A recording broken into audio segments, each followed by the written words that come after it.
Hey friends, you're watching Squidmar Miniatures. I'm Emil. Yesterday, I was given a bag.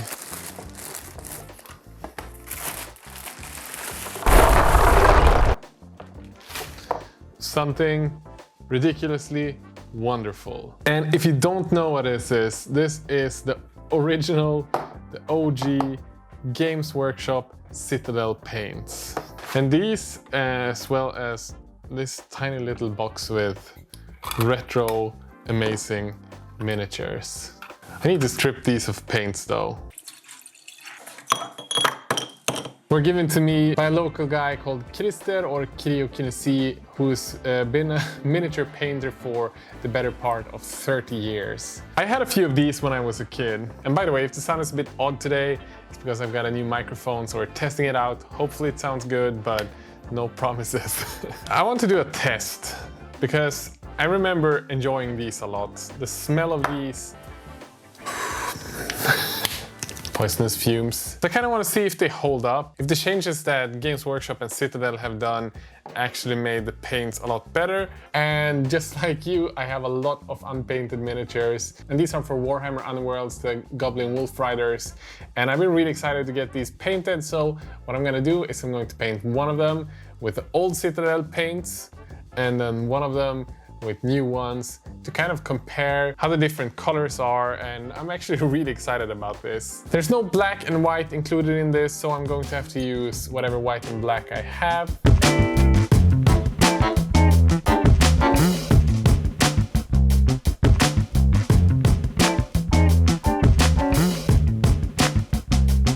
So we got everything set up, we got the camera, we got the lights, we have the miniatures, and we have the colors, the paints. But I'm just gonna like dig in, see what works and what doesn't. I want to do like a dark brown on the fur. Ooh, okay. Sort of like a red brown. Vermin fur. Bolt gun metal. This one's fancy. So these are the greens that we have. I think we can use some purple maybe as well into like the skin tones. Okay, let's do these like blue stuff on like the shield. But let's start with the airbrush and see if we can get some airbrush going with these paints. Okay, let's start with vermin fur.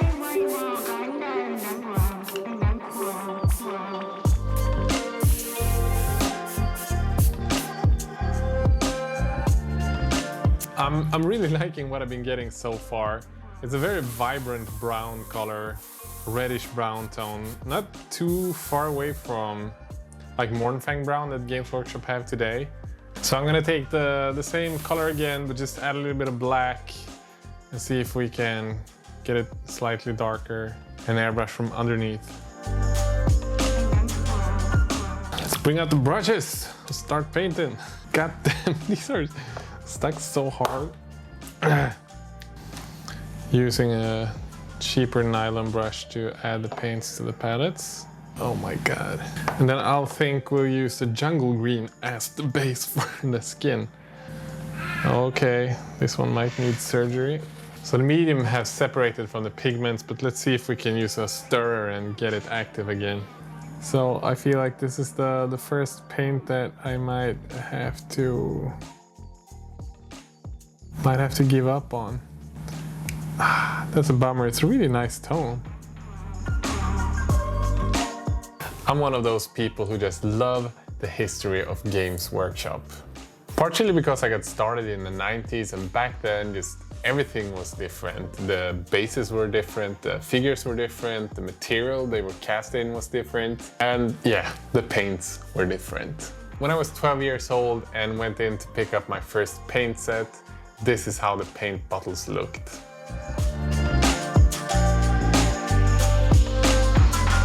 When I got back into miniature painting 2.5 years ago, I still had all of my old paint bottles saved up in a storage box in my attic. Unfortunately, all of these were dried out. I think that's a common theme on these specific pots, that they almost always all dry out in just a few years. So I had to buy new ones, but I didn't really think more about it at that time, other than the fact that the paint smelled a bit differently.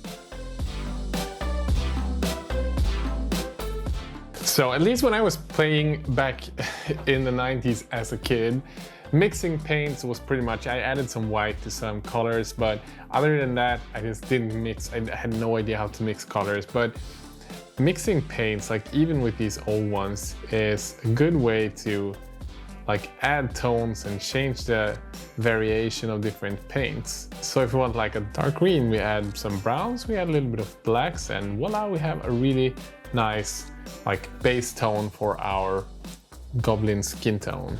And by the way, if you have any questions about any of the stuff that I use, the airbrushes, the lights, the cameras, or the brushes, I have all of that listed on my website, squidmar.com, and of course in the video description down below.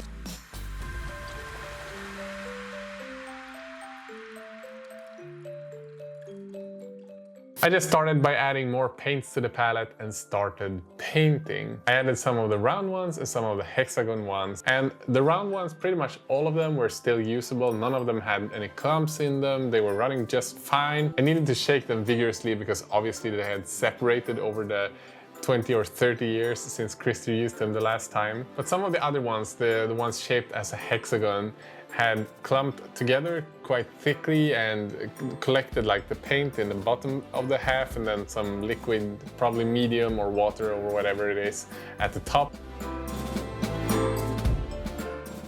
Okay, so I'm noticing one thing quite quickly, and that is the paints are separating, and it does it very fast.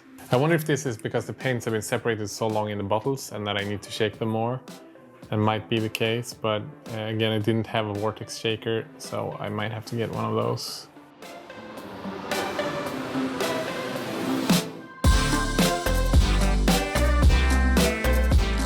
And these round bottles, they had quite a jelly texture. If I would compare them to any paint that I have today that you can pick up at stores, it's probably closest to the P3 paints in terms of texture. And yeah, as I said, all of these held up quite well. None of them had clumps in them. I just needed to shake them vigorously and then I could use them on the palette. And as for coverage, let's call it okay.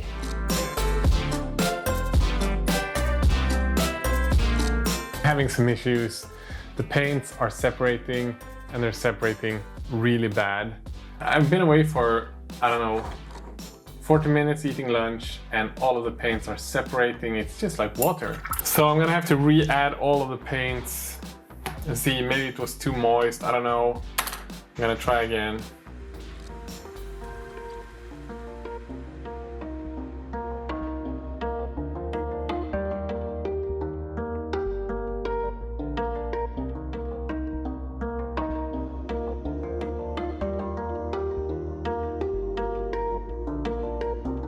And after 4 hours, I was done with the figure, both figuratively and literally. And it took me just so much longer than I expected. But I was still quite happy with the figure. It looks quite okay, but I did not enjoy the process. The biggest problem I had with these pots was that once I put them on the palette, they really quickly started separating.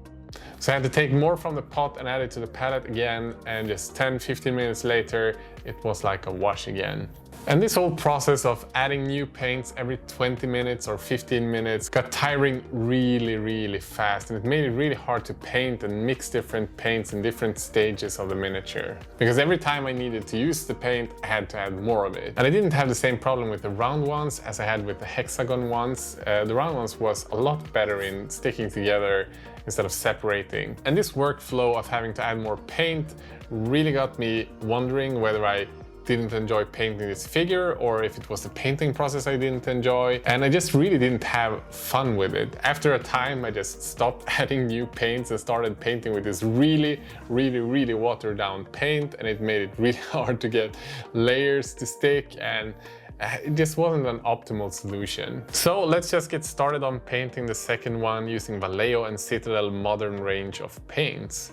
And straight off the bat, I'm having much more fun. The paints last me longer, the coverage is a lot better, and it makes me paint faster. So the miniature was finished in about half the time it took me to paint with the old paints.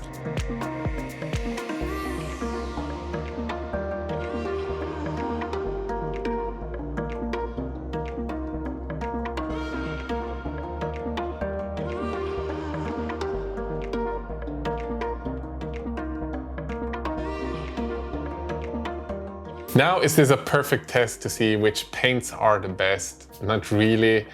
It was a fun one to try out the old paints and see what was used back then, because I don't remember how it was to paint when I was 12, 13 years old. And truth be told, there's still quite a few of these paints that I really like the tones of, but in terms of paint quality, it's not the best. But does it mean that you can't paint stuff and make it look good? Well, of course you can. That's more about the painter and the time you give it and the patience you have to use it. And you can still make miniatures look good. If I would compare it to any paints today, as I said, the round bottles are probably quite similar to P3, but a little bit less pigment dense. And then the other ones I would probably compare to Army Painter paints. It's like these cheaper brand paints that don't cover as well and they separate a bit easy, but it's still okay. I mean, it works. You can still paint with Army Painter and paint good stuff if you're on a budget. And would I recommend you to go pick up these paints if you can buy them at like a Facebook marketplace or something?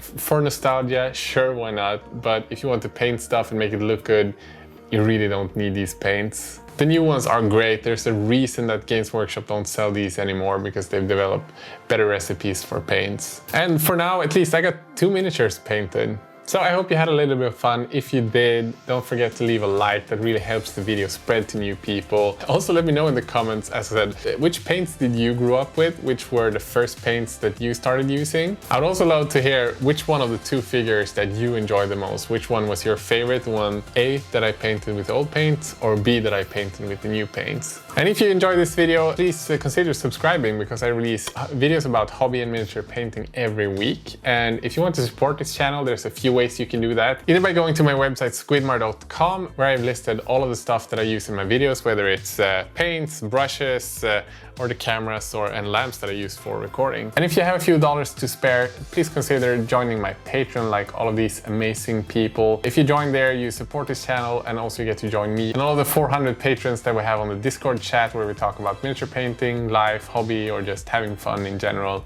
A massive thanks to my top patrons: Daniel, Marc-Andre, Richard, Jonas, Christopher, Brandon, Guy, and Brett.